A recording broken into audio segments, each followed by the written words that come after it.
The community of Sant'Egidio has gathered here in Rome with representatives from the Middle East. They stress two main points. One being there needs to be a realization that Christians are in need of help, and the second being, more importantly, how to provide this help.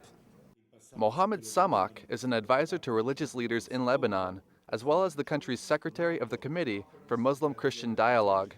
He participated in a special synod for Lebanon in 1995, held in the Vatican with John Paul II.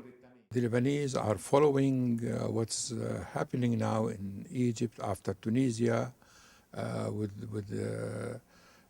big tensions, and we know that Egypt is not just a small country, it's not a country in the Middle East. Egypt is a pivot and a very important country in the Middle East, and what happens in Egypt will have its implications all over the Middle East.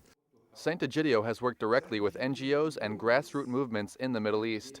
Because of this, Secretary Samak believes that they have been able to gain support from local Muslim leaders.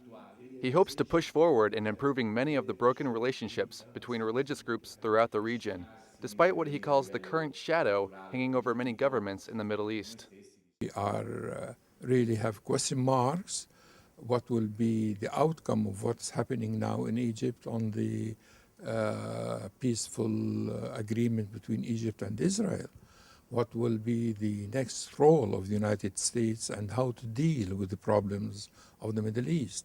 The government of Lebanon collapsed on January 12th after ministers from Hezbollah resigned. The new Prime Minister, Najib Mikati, is working to create a new government. Secretary Samak says that there is no tension between the Muslims and Christians of Lebanon. The problem is the divide between Muslims, as Sunnis and Shiites struggle for power, which in the past has often resulted in violence. The community of Sant'Egidio is committed to being a partner in peace, as they closely follow the developments in the Middle East.